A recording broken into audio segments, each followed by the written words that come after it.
मगहर से सतलोक गए कबीरा, जाका पाया नहीं शरीरा।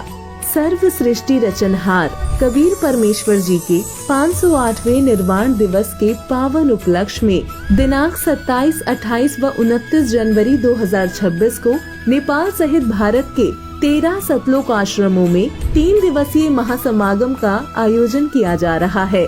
इस पवित्र अवसर पर दहेज मुक्त विवाह, रक्तदान शिविर, नेत्र जांच शिविर, दंत चिकित्सा शिविर, आध्यात्मिक प्रदर्शनी, विशाल सत्संग व विशाल भंडारे का आयोजन किया गया है। आप सभी को इस अद्वितीय कार्यक्रम में सादर आमंत्रित किया जाता है। आपसे विनम्र निवेदन है कि अपने परिवार सहित इस कार्यक्रम में पधार कर इस आयोजन की शोभा बढ़ाएं और जगत गुरु संत रामपाल जी महाराज जी के सानिध्य में होने वाले इस विशाल सत्संग व अमृतमय भंडारे का आनंद लें। इस भव्य कार्यक्रम का आयोजन सभी सतलोक आश्रमों में किया जाएगा। इस कार्यक्रम का सीधा प्रसारण सतलोक आश्रम श्री धनाना धाम तहसील गुहाना जिला सोनीपत हरियाणा से 29 जनवरी 2026 को सुबह 9:30 बजे से श्रद्धा टीवी चैनल, संत रामपाल जी महाराज यूट्यूब चैनल और स्पिरिचुअल लीडर संत रामपाल जी महाराज फेसबुक पेज पर भी देख सकते हैं।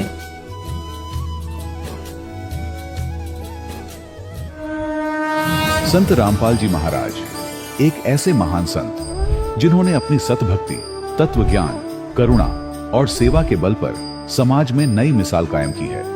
संत रामपाल जी महाराज की अगुवाई में उनके सभी सतलोक आश्रमों से समाज कल्याण के अद्भुत कार्यों ने समाज को सुनहरे भविष्य की एक नई उम्मीद दिखाई है।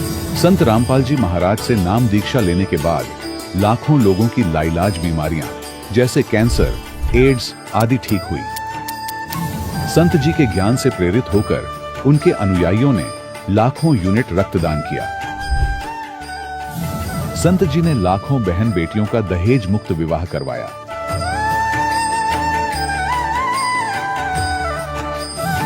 संत जी ने लाखों लोगों का नशा छुड़वाया, करोड़ों उजड़े परिवार बसे। संत जी के आश्रमों में समागम के दौरान निःशुल्क नेत्र चिकित्सा, दंत चिकित्सा प्रदान की जाती है। संत रामपाल जी महाराज द्वारा समय समय पर पर्यावरण संरक्षण के उद्देश्य से बड़े स्तर पर वृक्षारोपण किया जाता है।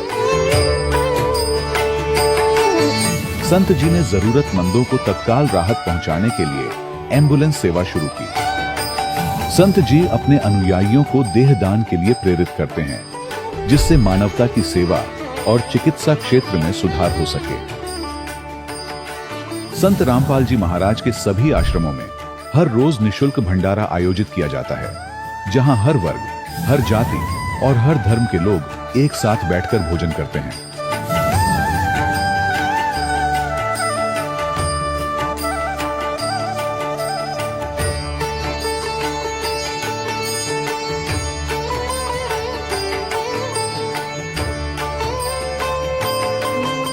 संत रामपाल जी महाराज की अन्नपूर्णा मुहिम ने गरीब और बेसहारा लोगों के जीवन में एक नई ऊर्जा और उम्मीद को जन्म दिया है।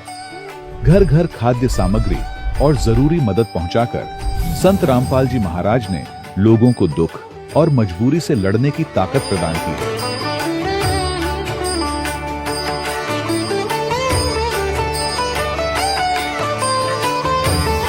संत रामपाल जी महाराज द्वारा गरीब लोगों के लिए घर बनवाने का अद्भुत कार्य एक ऐसी मिसाल कायम कर रहा है जो सदियों सदियों संत जी की उदारता और दया भावना के तौर पर जाना जाएगा।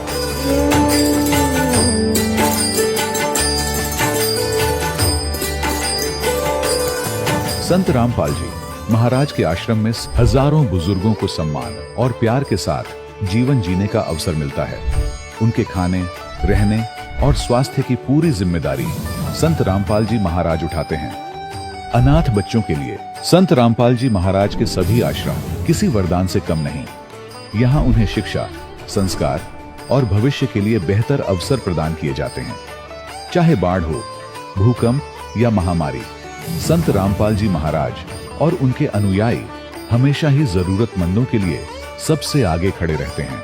कोविड महामारी के दौरान संत रामपाल जी महाराज के आश्रमों से करोड़ों लोगों के लिए भोजन, दवाइयां और जीवन रक्षक सामग्रियां उपलब्ध कराई गई। चाहे गरीब की मदद हो या किसी शोषित और पीड़ित वर्ग के हक और सम्मान की लड़ाई, संत रामपाल जी महाराज ने हमेशा ही उनकी दबी आवाज को सरकारों तक पहुंचाया है और उन्हें उचित न्याय दिलवाने में अहम भूमिका अदा की है।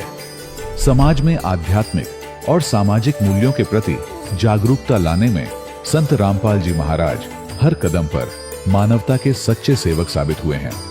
संत रामपाल जी महाराज का जीवन हमें सिखाता है कि सच्ची सेवा वही है जो निस्वार्थ भाव से की जाए। आइए हम भी इस महान सेवा के कार्य में इस महान संत से जुड़ें और संत रामपाल जी महाराज से नाम दीक्षा लेकर अपने जीवन को धन्य बनाएं।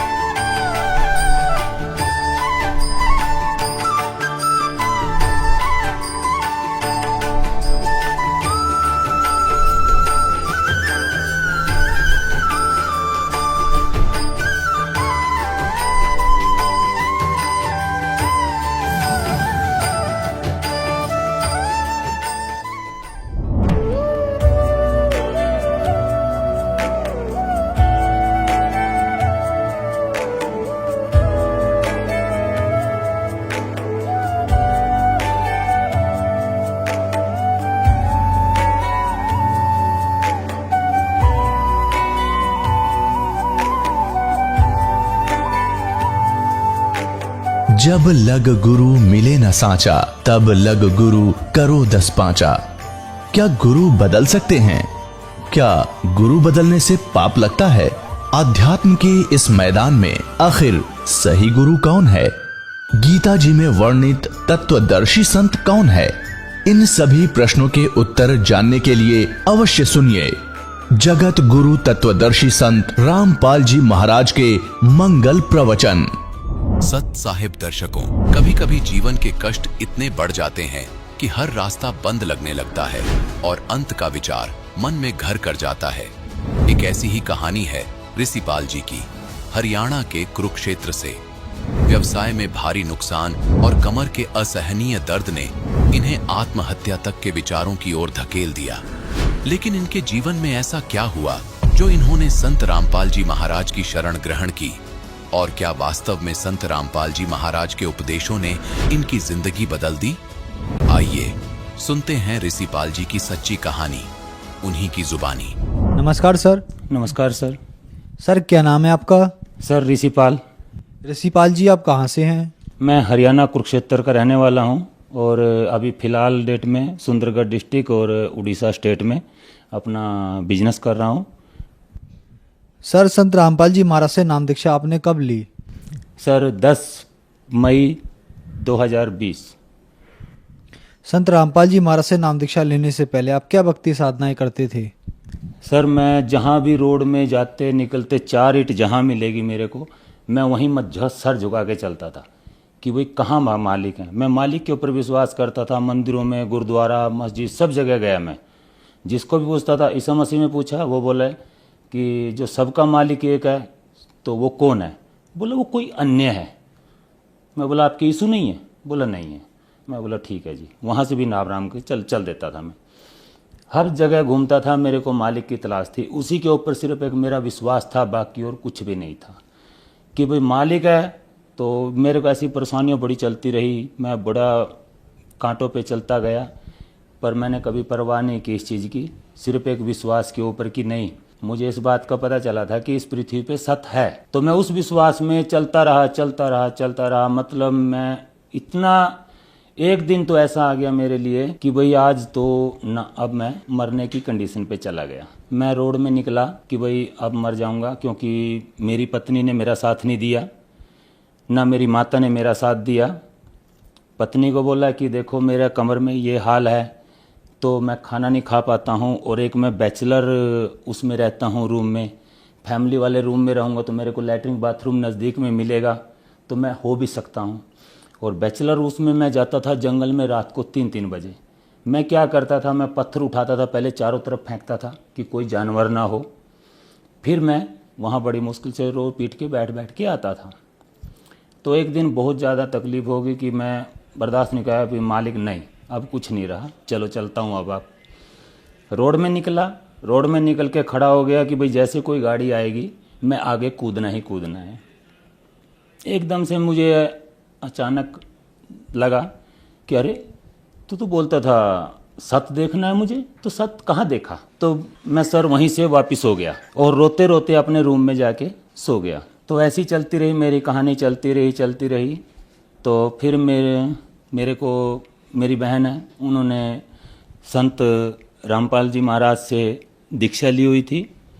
तो उन्होंने मेरे को बोला कि भाई एक बार आप संत रामपाल जी महाराज का एक बार सत्संग सुन लो, तो आपको जो लगेगा तो थोड़ा बता देना, आप किसी चीज़ पे विश्वास तो करते नहीं हैं। क्योंकि मेरी सासू माँ मेरे को राम रहीम वहाँ लेके गई, वो बोली थी कि मैं तो जब सूखना की थी शादी जैसे करूँगी तो मैं आप गुरुजी के दीक्षा दिलाऊंगी। तो मैं उस टाइम तक क्या गुरु होता है या गुरु के बिना मुक्ति नहीं है, ये अभी सीखने को मिल रहा है मुझे, पहले उस चीज़ का कोई ज्ञान नहीं था। जैसी मेरी सासू माँ लेगी, मैं बोला उसकी श्रद्धा है, उसने सूखना की है, चलता हूँ। तो हम वहाँ गए धन सतगुरु के आश्रम में, राम उसमें, क्योंकि मुझे विश्वास ही नहीं है उसकी बात। तो मैं जो वो सुना रहा था ना, वो तो खुद मैं पब्लिक को बोलता हूँ कि भाई ऐसा इंसान होना चाहिए, ऐसा चलना चाहिए। बाकी तो जो परमात्मा का ज्ञान है वो तो उससे मिला ही नहीं था मुझे, जो मैं चाहता था, जिसकी मुझे खोज थी कि सबका मालिक एक बता रहे हैं। भाई सबका मालिक एक है, वो कौन है। सर फिर आप संत रामपाल जी महाराज की शरण में कैसे आए? सर मैं संत रामपाल जी महाराज की शरण में, मेरी बहन बड़ी है सुदेश देवी, उन्होंने मेरे को बोला कि भाई एक बार ज्ञान सुनो, फिर उसके बाद आगे की मेरे को बताना कैसा लगा क्या लगा। तो फिर जब मेरी बहन ने बताया, बहन को बताने के बाद मैं संत रामपाल जी महाराज का सत्संग देखने लगा।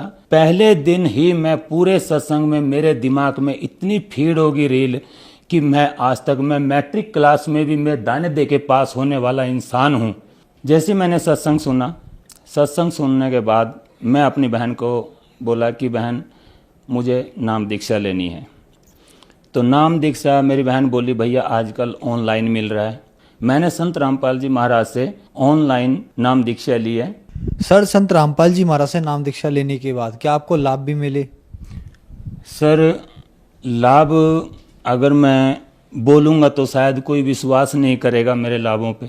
सबसे पहला लाभ तो ये मेरी कमर का है, जो आज मैं बिल्कुल सीधा खड़ा हूँ। कैसे मेरे को झुकाओ, कैसे कुछ भी करो, मुझे कुछ फर्क पड़ने वाला नहीं है, जिससे मैं बहुत पीड़ित था। जो ये मेरी कमर का दर्द था, बहुत पुराना दर्द था, मैट्रिक क्लास से मान के चलो। कई डॉक्टरों को दिखाया हूँ, मेरे को कोई आराम नहीं कहीं से मिला।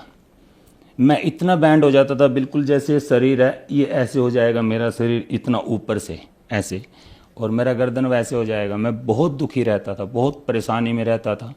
और मैं जब ये मेरे जिसके भी रूम में मैं रहता हूँ, खुद उनको भी यही बीमारी थी। उनको मैं अपने दर्द में भुवनेश्वर लेके गया, अपोलो हॉस्पिटल में। अपोलो हॉस्पिटल में उनका 5 लाख रुपए खर्चा आया। तो मैं मालिक को याद किया, ये मालिक मेरे को भी यही दर्द है, मैं कहाँ से 5 लाख रुपए लगाऊंगा, नहीं लगा सकता मालिक। मेरे को वो लक्की भाई भी बोला कि ऋषि भाई तू भी करवा ले थोड़ा बहुत इलाज, यहाँ जब आया है तू भुवनेश्वर मेरे साथ। मैं बोला नहीं भाई तू ही इलाज करवा, मेरे बस की बात नहीं है, मैं इलाज नहीं करवा पाऊँगा। तो मैं वहाँ से ऐसे ही आ गया। ये इस दर्द का कोई भी इलाज नहीं था, मुझे बिल्कुल क्लियर पता है, क्योंकि ये जो पेन किलर है मैं खुद अपनी आंखों से देखा हूँ। डॉक्टर पहले सबसे साइन करवाते हैं कि सक्सेस तो ठीक, नहीं सक्सेस तो ठीक। तो पैसा भी गया और सक्सेस भी नहीं है, तो मैं मालिक के ऊपर छोड़ देता था। मालिक ना मेरे पास इतनी पूंजी नहीं है, ना मैं अपना ये इलाज करवा सकता हूँ, और आप ही हैं जो करेंगे, ठीक करेंगे, नहीं है तो आपकी इच्छा है। उस टाइम तक मैं मालिक को बस ऐसे याद करता रहता था। संत रामपाल जी महाराज से दीक्षा लेने से 2 महीने के अंदर मुझे ऑटोमेटिक फील होने लगा कि यार तेरे कमर में जो दर्द था वो कहाँ गया। तो फिर मैं अपने आप को तोड़ना मोड़ना शुरू किया कि कहीं ना कहीं तो फंसा हुआ मिलेगा। तो मैं पूरा शरीर को तोड़ फोड़ लिया, पर मुझे आज तक कोई दर्द नहीं हुआ। ये उसके बाद मेरे को जो पंडितों ने बताया था कि तेरी 40 साल में मौत है। सर मैं काल ने मेरे को 2 झटके दिए हैं मौत के। स्कॉर्पियो में पहले तो मैं बाइक से गिरा तो सामने मेरे से गाड़ी आ रही थी, तो मैं गिर गया। ये मेरे हाथों में निशान है, अभी भी मेरे पास फोटो भी रखी है मोबाइल में वो दिखा सकता हूँ मैं कि मैं कैसे पड़ा वहाँ पे। तो उस टाइम तो मैं गाड़ी वाले को बोल दिया कि तू जा, गाड़ी मेरे पीछे हो गई, वो जो आगे थी वो पीछे चली गई गाड़ी। तो मैं उस टाइम तो कुछ नहीं फील किया, चलो छोटा मोटा चोट आया ठीक है। तो मैं जो वो जिंदल वाला गाड़ी है उसको जाके मैं पूछने लगा, भाई साहब कल जब मेरा गिर गया था मैं रोड में तो तूने क्या देखा? बोला भाई मैंने देखा कि तेरे ऊपर से मेरा गाड़ी निकल चुका है। मैं अपने आप को कुछ नहीं बोल पाया, मैं वहीं सुन हो गया, क्योंकि मैं सीन पहले देख के आया हूँ, बाइक गिरा के अपने उसी स्टैंड को अपने को बना के। पर जब उसके मुंह से सुना तो बिल्कुल वहीं सुन पड़ गया कि नहीं, संत रामपाल जी महाराज समर्थ हैं, उन्हीं ने मेरे को ये जीवन दिया है। बिल्कुल मैं इतना क्लियर बोल दूंगा कि भाई हाँ, आज मेरे साथ जाके देख सकते हैं, पूछ सकते हैं। दूसरा चांस फिर घटना हुई मेरे साथ उसी 10 दिन के बीच में। टिंकू घाटी में मेरा 50 की स्पीड में घाटी में पूरा स्पीड में स्कॉर्पियो उतर रहा है, तो मेरा स्कॉर्पियो के ब्रेक बिल्कुल फेल, कोई पैडल काम नहीं कर रहा है ऐसे, बिल्कुल भी नहीं। तो मेरा एकदम से झटका गया, मेरे को सिर्फ मालिक संत रामपाल जी महाराज याद आए कि भाई ए मालिक, भाई मैं क्या करूं? तो भाई अब तो पलटना है, अब तो कोई बचने का चांस नहीं था हमारा। तो ऐसी जॉब करते करते मेरे दिमाग में सामने मेरे को पेड़ दिखा कि मेरे दिमाग में आया चल तो इस गाड़ी को ना साइड से पेड़ में ठोक दे, ताकि कम से कम गाड़ी टूटेगी, आदमी तो सेफ रहेंगे। तो जैसे ही मैं उस पेड़ की तरफ ठोकने के लिए रोड से उतारने लगा तो साइड में लक्की मेरे को बोल रहा है, अरे तू क्या कर रहा है, क्या कर रहा है? उसकी तरफ मेरा कोई ध्यान नहीं गया, मेरा दिमाग में सिर्फ मालिक कि भाई आप ही हैं, जो भी कुछ है मैं कुछ नहीं कर सकता। मैं पेड़ में जैसे ठोकने लगा तो ये 2 उंगल का फैसला पेड़ में और मेरी स्कॉर्पियो में थोड़ा ऐसे जाम होगी, जैसे स्टैचू बन जाता है। जैसी बंद, मैं गाड़ी को एकदम से बंद किया, बैक गियर में गाड़ी को खड़ा किया और अपने संत महाराज रामपाल जी को याद करके चेयर पे बैठ के उस पर बैठे बैठे 2 मिनट तक नाम जपा और उसके बाद मैं नीचे उतरा। स्कॉर्पियो का किसी को भी पूछ सकते हैं, अगर स्कॉर्पियो का एक बार तेल लीक हो गया ब्रेक का तो उसके चारों चक्के में से एक चक्का भी काम नहीं करेगा। वो कैसे रुका वो मुझे ही पता है, मेरे संत रामपाल जी महाराज ने ही उसको रोका है। इतना बिल्कुल क्लियर कट है मुझे इतनी बात का। और फायदे जी, मेरी दुकान जो अभी मैं किया था धन के मामले में, आज मेरा चारों तरफ घर में धन भरा पड़ा है। मेरी दुकान में राशन, अराज मेरी दुकान पहले कुछ भी नहीं थी, काम भी वही और वही मेंटेनेंस अभी भी दिख रही है मेरे को, पर फायदा मेरे को कहाँ से दिख रहा है मुझे पता नहीं चल रहा। आज मेरा इतना फायदा दिख रहा है कि 1 साल 2 महीना मेरे को दीक्षा लिए हुआ है, तो 1 साल 2 महीना में मेरा आज आप जाके कारोबार देख सकते हो कि देखने वाले भी ये नहीं मान सकते मुझे। मैं खुद वहाँ पड़ोस में बोलता हूँ कि भाई मैं सबसे छोटा आदमी हूँ, सबका गरीब आदमी हूँ। आज मेरे पड़ोसी भी खुद बोलते हैं नहीं तू झूठ बोलता है, तेरे पास तो बहुत कुछ है। सर, संत रामपाल जी महाराज से नाम दीक्षा लेने के बाद आपको बहुत सारे लाभ प्राप्त हुए, तो संत रामपाल जी महाराज से नाम दीक्षा कैसे ली जा सकती है? सर, संत रामपाल जी महाराज का बहुत सारे चैनलों में आज सत्संग आ रहा है, उनके नीचे एक पीली पट्टी चलती है, उसमें नंबर लिखा गया, मोबाइल नंबर, उससे आप संपर्क कर सकते हैं। नामदान सेंटर जो आपका नज़दीकी होगा वहाँ आपको पूरा डिटेल दी जाएगी कि भाई आपके पास का नामदान सेंटर वहाँ है और आप वहाँ जाइए और वहाँ से ज्ञान प्राप्त करें और संत रामपाल जी महाराज से दीक्षा लीजिए। धन्यवाद सर। धन्यवाद सर। दर्शकों, अभी आपने सुने संत रामपाल जी महाराज से दीक्षा प्राप्त करके सुखी हुए भक्त के अनुभव। अब देखिए जगत गुरु तत्वदर्शी संत रामपाल जी महाराज के मंगल प्रवचन। पुणात्माओं, क्या गुरु नानक देव जी या अन्य महात्मा हमारे दुश्मन थे?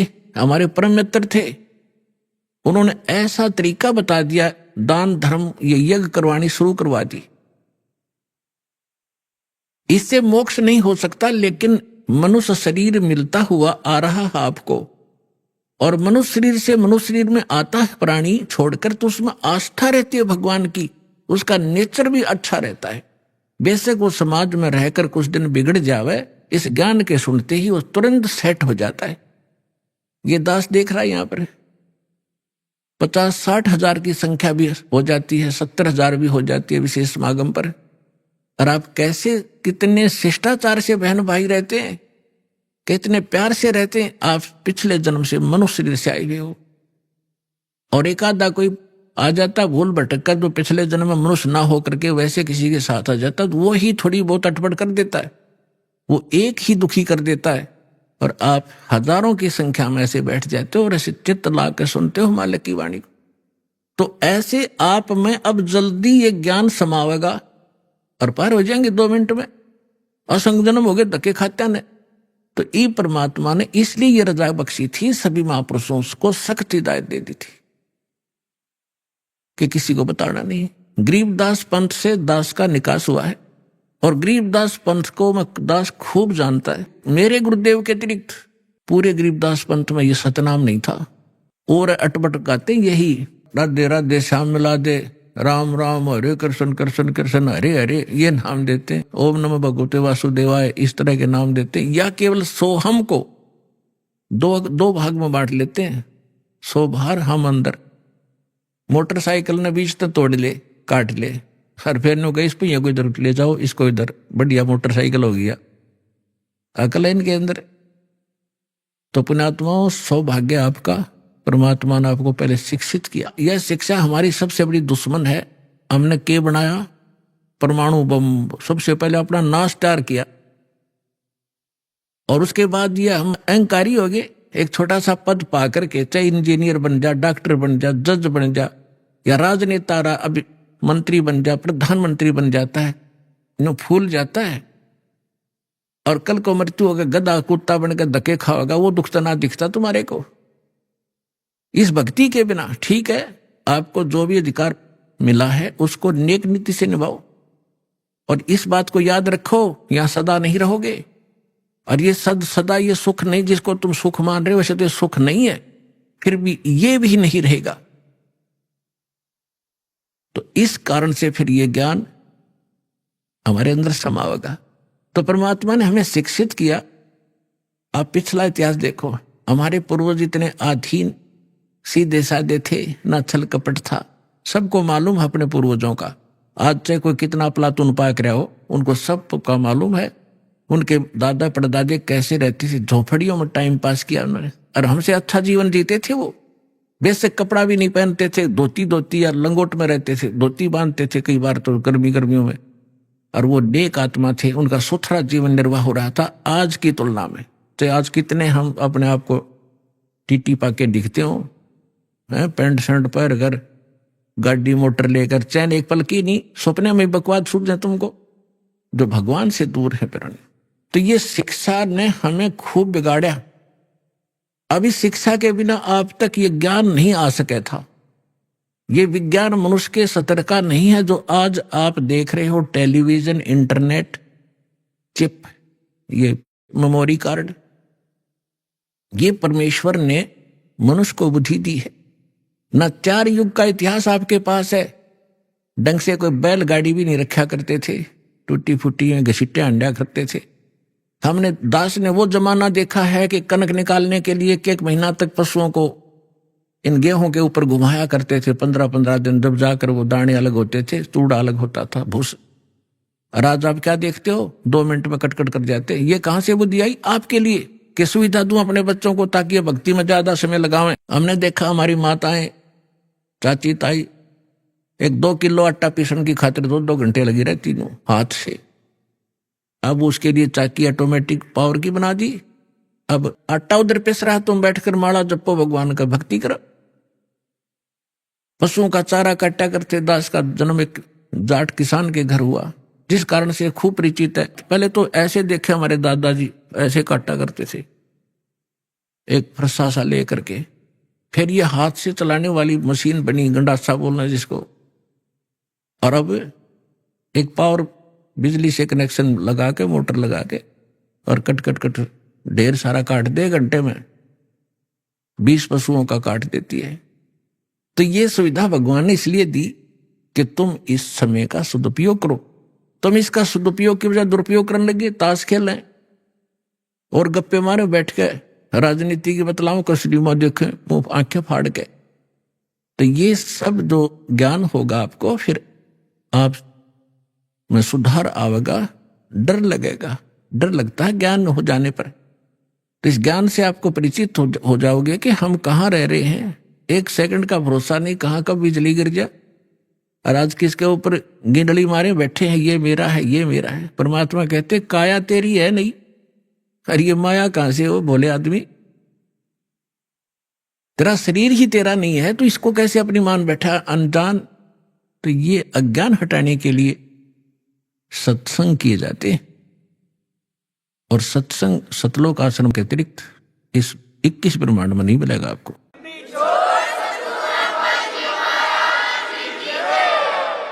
परमेश्वर ने कहा था कि संवत 1775 हुई, वैसे 1774 संवत होना चाहिए। कबीर सागर कबीर वाणी में प्रिंट है, वो गलत है।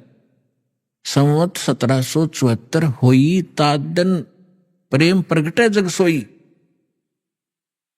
बर्म में पंथ मेरी प्रगट हो बाणी, और शब्द हमारे का निर्णय ठानी। और ये 12 पंथ हमी को धावे, अस्थिर घर का मरम नहीं पावे, इंक्लूडिंग गरीबदास पंथ को कबीर साहब ने कहा है। कबीर गरीबदास का 12वां पंथ कबीर साहब के 12 पंथों में से। और 12वें पंथ में मेरी वाणी, मेरी महिमा की वाणी उस पुण्यात्मा के माध्यम से प्रकट होएगी।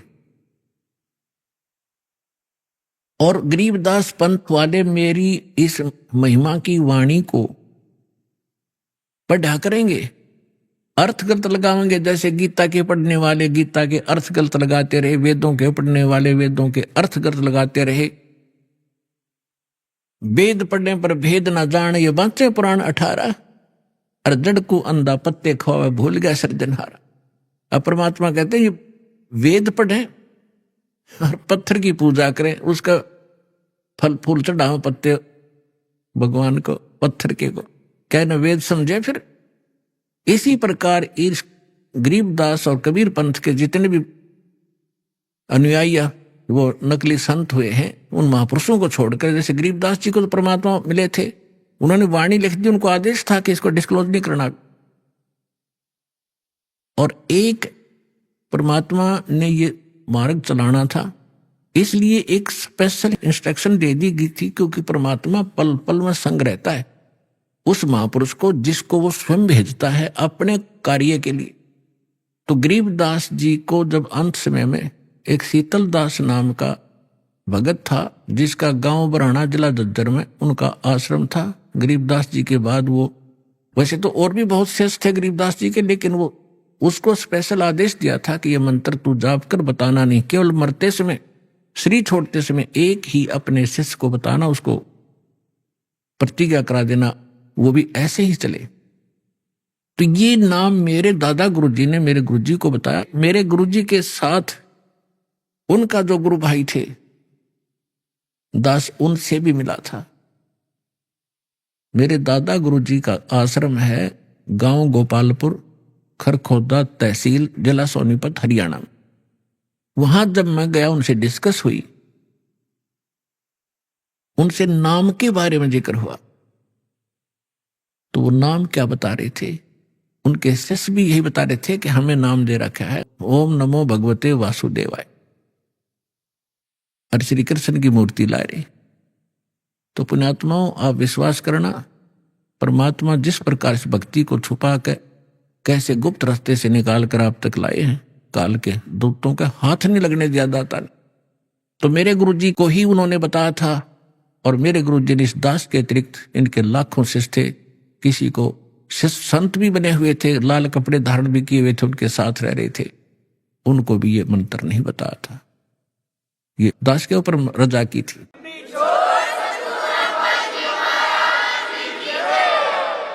और इसका प्रमाण आप देख भी रहे हो कि नानक साहिब जी ने किसी भी सिख को, क्या वो हितैषी नहीं थे, लेकिन वो दृढ़ भक्त थे कि यदि आज मैंने इसको डिस्क्लोज कर दिया, दृढ़ कर दिए, तो नकली पंथ चलेंगे, ये भी ये नाम दिया करेंगे आने वाले समय में। ये अधिकारी के बगैर ये कार्य नहीं कर सकते। जैसे अभी आपको बताया, इस दास के अतिरिक्त विश्व में इन मंत्रों के देने का कोई अधिकारी नहीं है। और डुप्लीकेट आप चाहे पासपोर्ट बनवा लो, चाहे लाइसेंस बनवा लो, जब इसका जिसकी आवश्यकता पड़ेगी, जब पता चलेगा, तो उसमें बहुत देर हो चुकी होगी।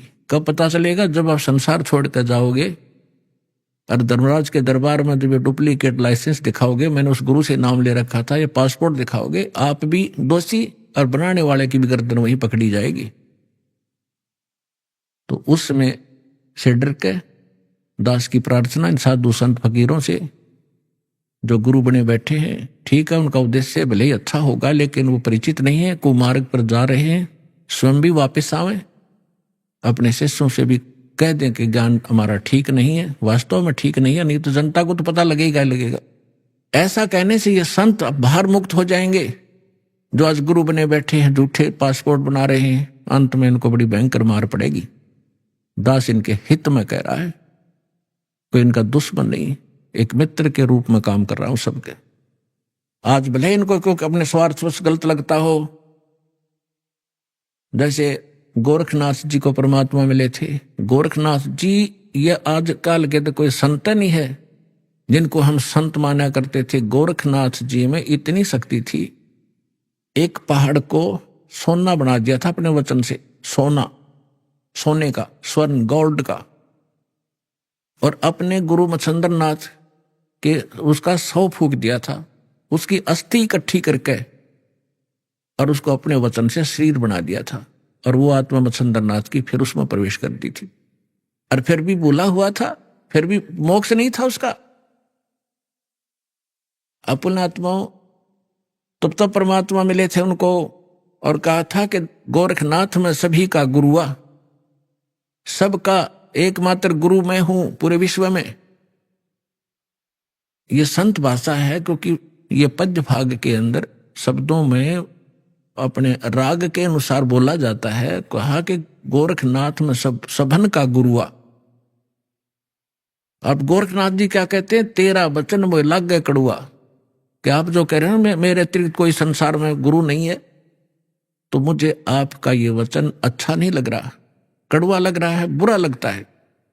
तो परमात्मा कहते हैं कड़वा लगे सो मीठा होई, हमारी बात पतीजे जोई। मेरे ज्ञान पर विश्वास कर लोगे, एक दिन ये जो कड़वा आज आपको लग रहा है एक दिन मीठा लगेगा। तो गरीबदास साहब जी कहते हैं कि गोरखनाथ सिद्धि में भूल्या और टूने टामण हंड फुल्या। मुर्दे तक जीवित करना, पहाड़ को सोने में परिवर्तित कर देना, ये तो टूना टामण बताया यथार्थ भक्ति की तुलना में। और ये सिद्ध यहां दिखाकर, जैसे अगस्त ऋषि ने समुद्र पी लिया एक घूंट में, 7 समुद्र खाली कर दिए। पुण्यात्मा आज की विज्ञान करके दिखाओ इन्हें। और जो आध्यात्मिक शक्ति है उसके तुलना में ये जो भौतिक विज्ञान तो पास्यंग भी नहीं है। लेकिन उन्होंने वो विज्ञान का दुरुपयोग किया, अध्यात्म विज्ञान का। अब ये भी दुरुपयोग कर रहे हैं परमाणु वगैरह बना करके। तो उन्होंने भी ऐसे ही परमाणु बनाए थे, इन सिद्धियां प्राप्त करके लोगों को तमाशा ड्रामा दिखा के अपने साथ लगा लिया और अपने आप में यह प्रभु पा किए। गोरखनाथ के विषय में कहा कि गोरखनाथ सिद्धि में भूल्या, भगवान भूल गया, उसी से अपने आप को बहुत बड़ा महापुरुष मान लिया और टूने टामण हंडे फिल्या। परमात्मा ने कहा कि तुम हो जम की फर्दी माही। परमात्मा ने कहा कबीर साहब ने कि हे गोरखनाथ, आप काल की फर्द में हो। फर्द को खूब समझते हैं भगत जो किसान स्तर के हैं। उसकी जो जमीन की फर्द होती है उसके अंदर उसकी सारी रजिस्टर्ड जो उसके नाम जमीन होती है, उसका ब्यौरा होता है कि यह इसकी है, इस व्यक्ति की, वह उसकी फर्द में है, पक्की है वह। तो यहां परमात्मा कहते तुम हो जम की फर्दी माही, तुम काल की फर्द में हो, काल का रजिस्ट्री हो रही है तुम्हारी, और हम तुम्हें यहां से छुटवाएंगे, काल की फर्द से निकालेंगे और अपने सतलोक की फर्द में आपका नाम लिखवाएंगे। फिर कहते हैं परमात्मा ने गोरखनाथ जी को भी शरण में लिया, उनकी काफी कोशिश की, अपनी सिद्धि शादी दिखाकर परमात्मा ने सब कैंसिल कर दी उसकी सिद्धि। तब उस प्यारी आत्मा ने परमात्मा को स्वीकार किया। तो कहने का भाव यह है, दास जो आज ज्ञान दे रहा है वैसे किसी को कड़वा लगे, लेकिन समझ में आओगी ना जब बात, आपने बहुत बढ़िया लगेंगी सारी कहानी। तो इन महापुरुषों ने परमात्मा को बताया कि अनंत कोट ब्रह्मांड का एक रति नहीं भारे, सतगुरु पुरुष कबीर हैं ये कुल के सिरजनहारे। गरीबदास साहिब जी ने कहा, हम सुल्तानी नानक तारे दादू को उपदेश दिया, जात जुलाहा भेद न पाया वो काशी माहे कबीर हुआ। अब ये भी प्रमाणित कर दिया इन प्रत्यक्ष दृष्टाओं ने कि हु इज गॉड, वो परमात्मा है कौन, कि जो काशी में एक धानक का काम करा करते जुलाहे का, वो काशी में वो परमात्मा है। और यही नानक साहिब जी ने कह दिया, फाई सूरत मुल्क की वेश ए ठगवाड़ा ठगी देश, खरासियाना बहुता बार देखो धानक रूप रहा करता है। अपने आत्माओं, जो उन महापुरुषों ने सचखंड में देखा मालिक को, जिसके लिए भटक रहे हम असंख्य युगों से, राजाओं ने राज त्याग दिया, साधकों ने सारा शरीर गाड़ दिया उस मालिक के पाने के लिए, उनके शरीर पर दीमक चढ़ गई, और जिनको परमात्मा मिल गया सहज में खुद आकर ले गया और वापस छोड़ा, सारा सचखंड दिखाकर, और फिर वो सामने बैठा, तो वो महापुरुष की उस सतीथि को ना तो हम बयान कर सकते जो उनको महसूस हुआ होगा। हम तो एक रूढ़िवादी बन गए कि हमारे गुरु का कोई गुरु नहीं था, और वो कहते हैं गुरु बिन मोक्ष नहीं हो सकता। सैकड़ों जगह गुरु नानक देव जी ने खुद कहा है कि गुरु मिला तो शुद्धि पाई, गुरु मिला तो दीक्षा लीनी। और ये स्पष्ट कर दिया कि गरीबदास साहिब जी को परमात्मा जो वाणी दी द्वारा, उसमें स्पष्ट किया है कि हम सुल्तानी नानक तारे दादू को उपदेश दिया, और जात दुलाहा भेद नहीं पाया, कैसे माए कबीर हुआ।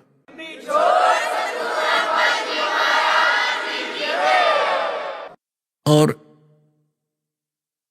अब गरीबदास जी की वाणी आपको थोड़ी सुनाते हैं, उस परमात्मा के प्रत्यक्ष दृष्टा महापुरुष के मुख से निकली वाणी का ज्यादा असर होगा।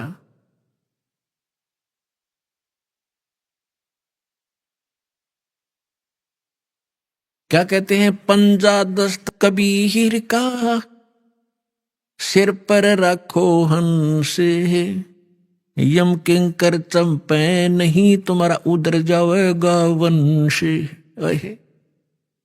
पंजा, पंजा दस्त माने हाथ का, कबीर परमेश्वर के हाथ का पंजा अपने सिर पर बनाए रखना।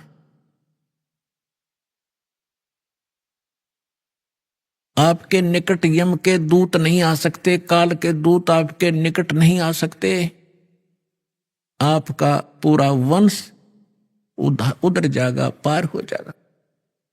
कबीर साहब कहते हैं, भक्ति बीज जो होवे हंसा, अर्ता के उतारूं 71 वंशा। 101 पीढ़ी पार कर दूंगा, परमात्मा कहते हैं, जो मेरी सत साधना पर शुरू कर देगा एक पर 101 पीढ़ी।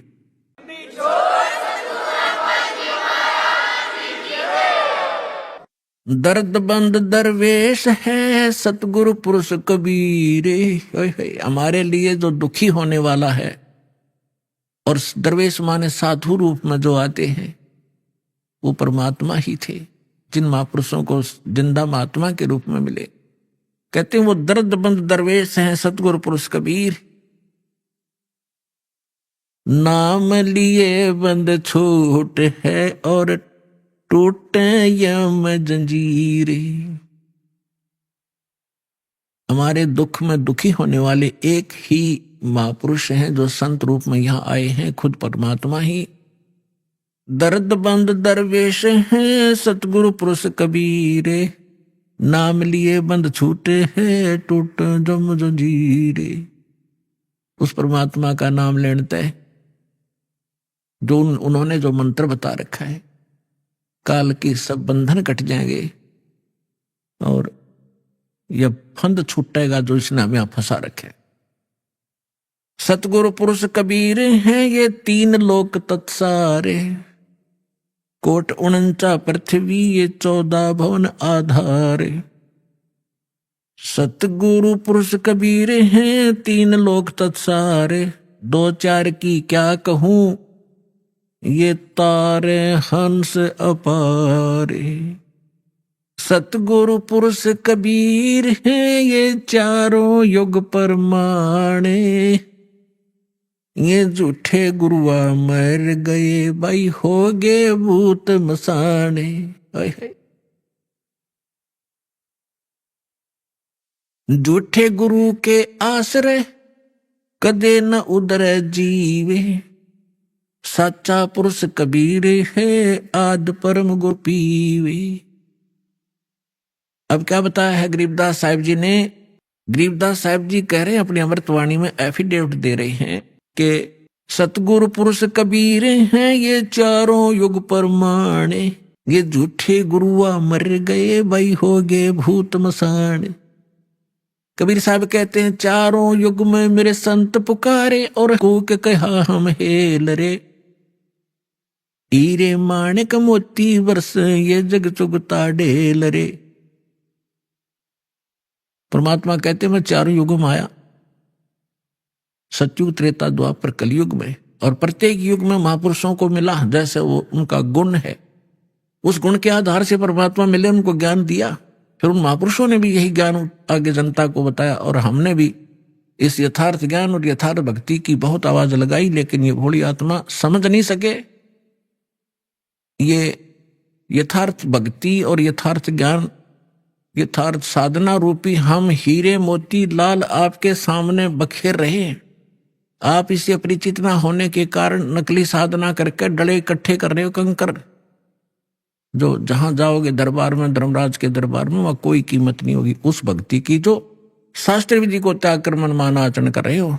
गीता अध्याय नंबर 16 के श्लोक नंबर 23-24 में इसका प्रमाण है कि शास्त्र विधि को त्याग कर जो मनमाना आचरण करते हैं, मनमानी पूजाएं करते हैं, उनको न तो कोई सुख होता है, न कोई सिद्धि प्राप्ति होती है, और न ही उनकी गति होती, अर्थात व्यर्थ, यूजलेस। इन तीन चीजों के लिए हम भक्ति करते हैं। यह संसार में रहे, परमात्मा की छत्र छाया हमारे पर बनी रहे, हमारी किस्मत के जो कष्ट आने हैं वो भी टले, हमें सुख हो, हमें हमारे कार्य सिद्ध हो, और हमारी मोक्ष हो, गति हो।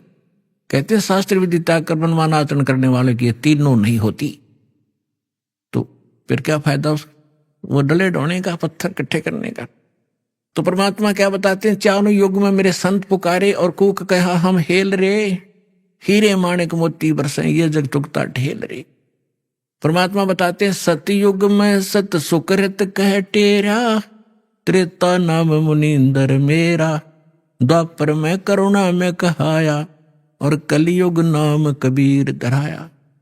चारों युग में आए हैं। ये गरीबदास जी कह रहे हैं सतगुरु पुरुष कबीर हैं ये चारों युग परवाने, ये झूठे गुरुआ मर गए और हो गए भूत मसान। दास ने आप जी को राधा स्वामी पंथ के प्रवर्तक यानी स्थापक का इतिहास दिखाया। वो क्या नाम जाप करता था? 5 नाम, ओंकार, रंकार, ज्योत, निरंजन और सोहम और सतनाम। बताओ, तो इस साधना से उसकी क्या गति हुई? वो प्रेत बना और अपनी शिष्या बुक्की के अंदर प्रवेश करके बोला करता था, और उसका छोटा भाई तो इस लेखक है इस जीवन चरित्र का, श्री शिवदयाल जी के जीवन चरित्र का, लाला प्रताप सिंह सेठ। वो कहता है कि मैंने भी कई बार बुक्की का हाथ जोड़ के गुरु जी से आदेश मांगा था, जो मेरी अकल काम ना करे थी, कोई भीड़ पड़े थी, दिक्कत होती, दुख होता मुझे पर। और बुक्की के अंदर वो बोला करता शिवदयाल आके। वो प्रेत बना क्योंकि उनका कोई गुरु नहीं था, और साधना गलत थी, उनका ज्ञान गलत, कह भी पता नहीं था दाता शिवदयाल जी को। इनकी एक पुस्तक है, आपको दिखाएंगे, जिसमें उनके वचनों की जो की तो कॉपी कर रखी है, सैकड़ों वर्ष से उसको पढ़ते हुए आ रहे हैं। सारवचन राधा स्वामी वार्तिक भाग 1, उसमें स्पष्ट लिखा हुआ है वो कैसा ज्ञान रखता था। वही सतलोक, वही सचखंड, वही सत्सारना, वही सतपुरुष, वही सतनाम। खाक था इनके पास। तो झूठे गुरुआ मर गए, वो हो गए भूत मसान। और परमात्मा सहशरीर आए थे, सहशरीर गए थे कबीर परमेश्वर, और उनसे प्राप्त महापुरुष भी ऐसे ही बहुत आसानी से शरीर छोड़कर गए और मुक्ति हुई। फिर क्या बताते हैं परमात्मा, सतगुरु पुरुष कबीर का विकम पंथ बैराट, शिव सन का दिक धावे ही ये मुनिजन जो में बाट। ये सतगुरु पुरुष परमात्मा, सतगुरु पुरुष कबीर। अब गरीबदास जी ने दोनों ही कंसेप्ट क्लियर कर दिए, सतगुरु और पुरुष माने परमात्मा। ये सतगुरु रूप में आए परमात्मा कबीर जी। सतगुरु पुरुष कबीर का विखम पंथ बैराटे, शिव सन का दिक धाम ही मुनिजन जो है बाट। कि इस भक्ति मार्ग पर, बाट माने मार्ग पर, शिव जी, शिव सन का दिक, शिव जी, ब्रह्मा विष्णु ये सारे और मुनिजन इसी भगवान वाले मार्ग पर चल रहे हैं, लेकिन यथार्थ मार्ग पर ना जाकर वो कुमार्ग पर यानी इनकम्प्लीट साधना कर रहे हैं, काल की दाल में है। सुर नर मुनिजन 33 करोड़ी, ये बंधे सभी काल की डोरी। सुर देवता, नर साधक, मुनि ये ऋषि जी, कहते सभी ये काल की ही साधना करके, ब्रह्म तक की साधना करके इसी के जाल में फंसे हुए। शंख सुरग पर सैल है, शंख सुर पर धाम, ऐसा अजरत देखिया वहां बिना नीम का गाम। बिना नीम के नगर में ये बसते पुरुष कबीरे, शिव ब्रह्मादिक थकत है कौन धरे जा धीरे। लख लख योजन उड़त है ये सुर नर मुनिजन संत, ऊंचा धाम कबीर का कोई न पावे अंत। कहते हैं ये साधक ऋषि मुनि देवता लाखों योजन तक समाधि से जाते हैं और फिर उसी को अंतिम उपलब्धि मानकर वापस आ जाते हैं। उस परमेश्वर का धाम तो बहुत दूर है, बहुत दूर। वहां जाने की विधि दास को पता है या परमात्मा को पता था, या जिन महापुरुषों को भगवान मिले उनको पता रहा, उससे ही आप वहां जा पाओगे। ये बताना चाहते हैं यदि आप मेडिटेशन करने की गलती करो, उसके लिए बता रहे हैं कि लख लख योजन उड़त समाधि से बैठे यहाँ हैं और ध्यान लाख लाख कोस योजन, एक योजन में 4 कोस, एक कोस में लगभग 3 किलोमीटर। अब एक योजन लगभग 12 किलोमीटर का, कहते 12 लाख किलोमीटर तक ऊपर चले जाते हैं साधना से, और भी घरें लाख लाख, और उनको कुछ नहीं प्राप्त हुआ। कहते तुम 2 घंटे सुबह शाम बैठ कर मेडिटेशन करके हर कोई प्रकाश देख कर खुश हो जाओ, भगवान मिल जाएगा, सपने में बिना सोचना। असंग जन्म नहीं मिल सकता। अब जैसे सतलोक भी खुद सौ प्रकाशित, परमात्मा का शरीर भी प्रकाशित, वहां पर उसी के प्रकाश का रिफ्लेक्शन आपको यहां ब्रह्मांड में दिखाई देता है। जैसे किसी का मकान तालाब के किनारे हो और तालाब के उसके तालाब के अंदर सूर्य का प्रकाश गिरता है, उस प्रकाश का रिफ्लेक्शन जल से होकर के उसकी खिड़की के माध्यम से महल में, मकान में चला गया, और वो व्यक्ति उस महल के प्रकाश को देख रहा है कि ये सूर्य का प्रकाश है, सूर्य निराकार है। अभी आपने सुने संत रामपाल जी महाराज के मंगल प्रवचन। आइए अब सुनते हैं संत रामपाल जी महाराज से नाम दीक्षा लेकर सतभक्ति करके अद्भुत लाभ प्राप्त करने वाले अनुयायी के विचार। दर्शकों, ये कहानी है राजस्थान के अलवर जिले में रहने वाली तारा जी की, जो हिंदू धर्म में प्रचलित सभी साधनाएं करती थीं और इतनी भक्ति साधना करने के बाद भी इनके जीवन में दुख बढ़ते ही जा रहे थे। इनकी बेटी की भी अचानक मृत्यु हो गई थी और परिवार में आर्थिक व शारीरिक समस्याएं बढ़ती जा रही थीं। लेकिन ऐसा क्या हुआ जो तारा जी का दुखमय जीवन अचानक सुख, शांति और खुशी में बदल गया? आखिर क्यों तारा जी ने सभी भक्ति साधना त्याग कर संत रामपाल जी महाराज की शरण ग्रहण की? आइए जानते हैं तारा जी की कहानी, उन्हीं की जुबानी। नमस्कार जी। नमस्कार जी सर। क्या नाम है आपका? जी तारा। आप कहाँ से आए हैं? Alwar 60 foot road. संत रामपाल जी महाराज जी से आपने नाम दीक्षा कब ली? 2015 में ली थी, 10वां महीना 11 तारीख थी।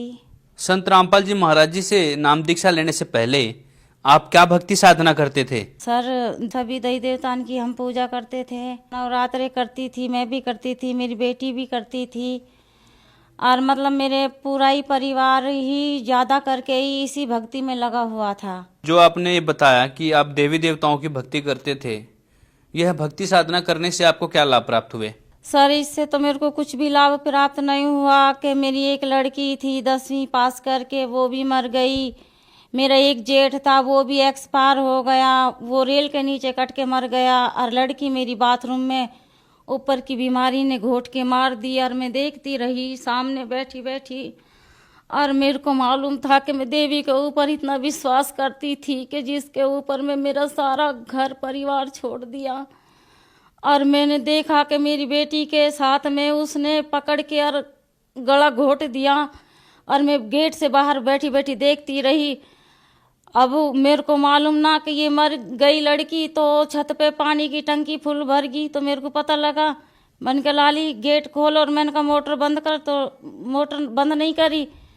मैंने पड़ोस में जोर से चीखी चिल्लाई, तो मेरे सारे पड़ोसी आए भाग भाग के। वो बोला कि भाई क्या होगा? मैंने कहा पता नहीं है, तो गेट नहीं खोल रही।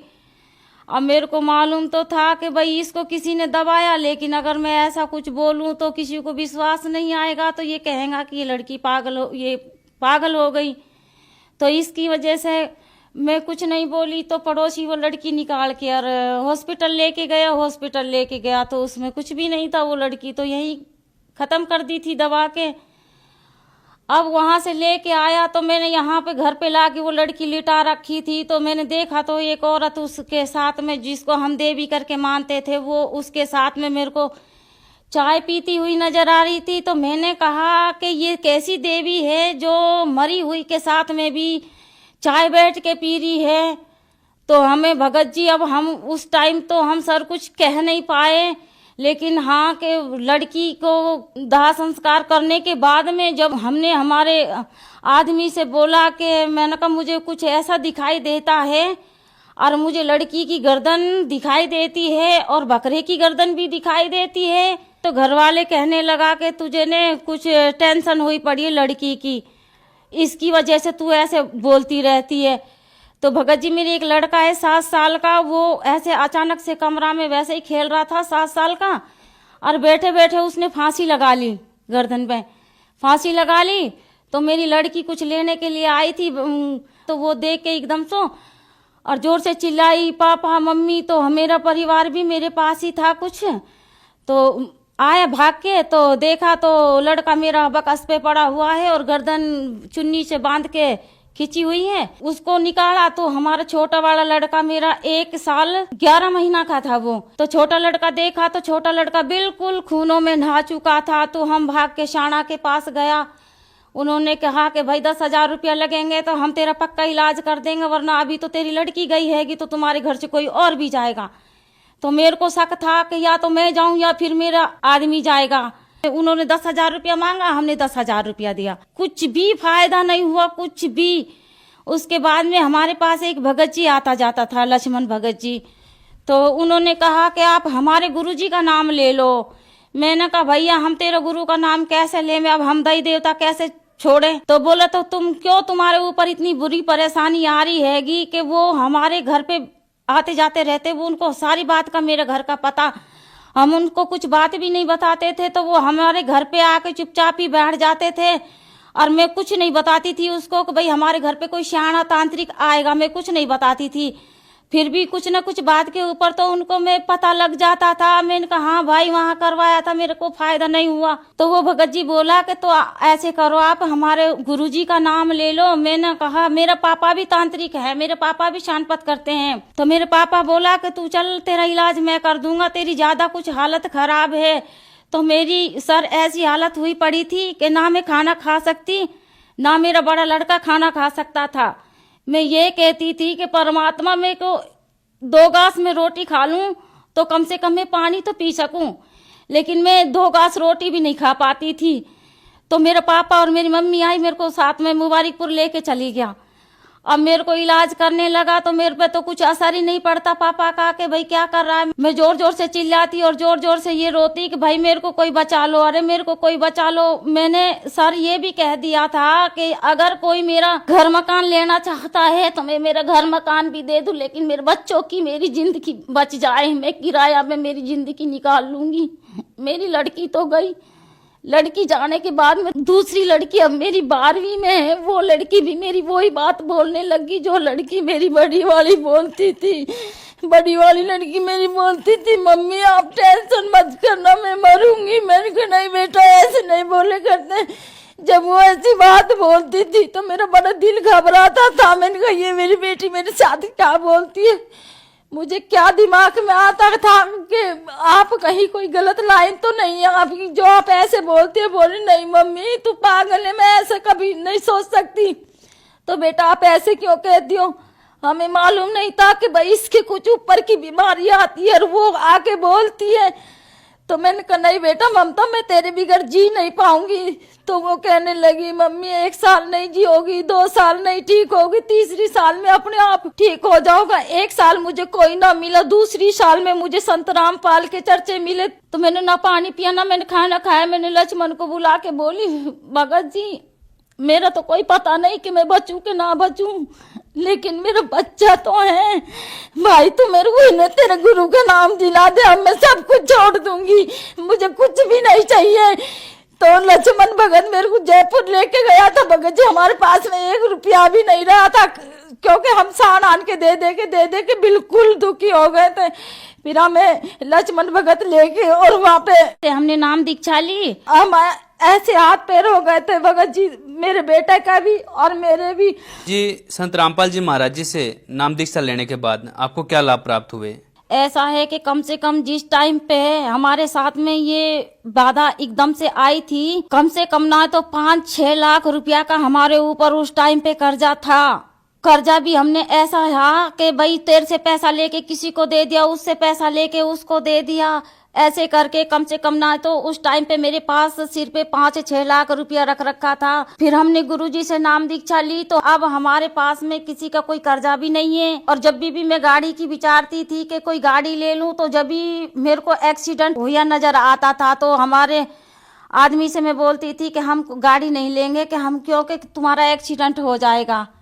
और अब हमने यही महीना में 6 तारीख को गाड़ी निकलवाई है संत रामपाल जी से इजाजत लेके। तो अब हमें कुछ भी परेशानी नहीं है, अब हम एकदम ठीक हैं। खूब मेरे अच्छे बच्चों को चाहे मैं कुछ भी खिलाऊं कुछ भी पिलाऊं, मेरे बच्चों को कुछ भी नहीं होता है, अब ठीक ठाक रहते हैं। मेरी लड़की भी ठीक रहती है, मैं भी ठीक रहती हूँ।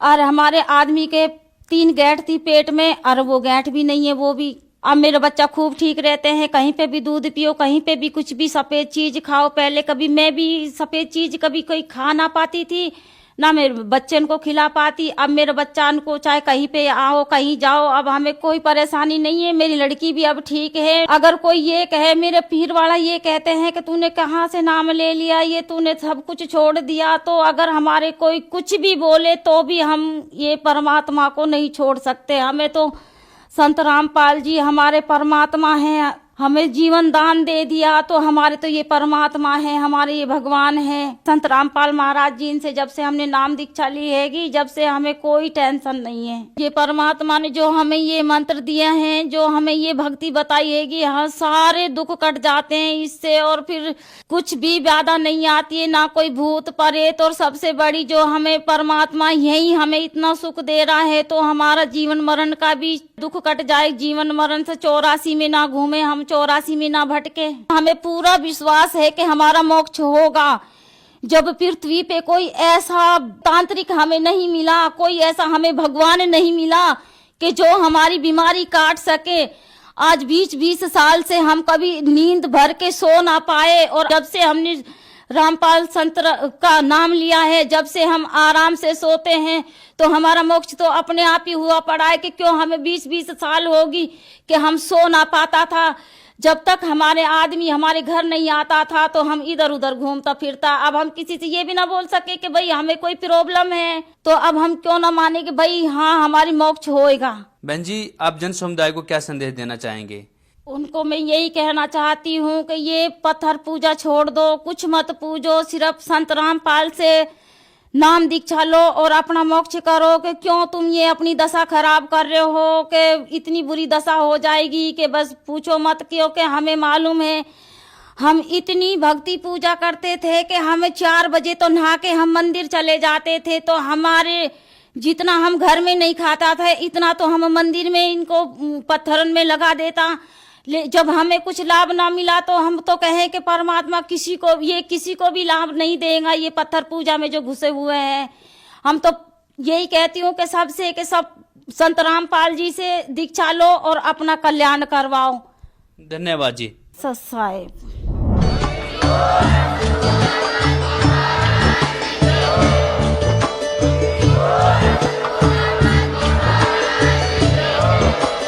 आप सुन रहे थे जगत गुरु तत्वदर्शी संत रामपाल जी महाराज जी के मंगल प्रवचन। अधिक जानकारी के लिए विजिट कीजिए हमारी वेबसाइट www.jagatgururampalji.org।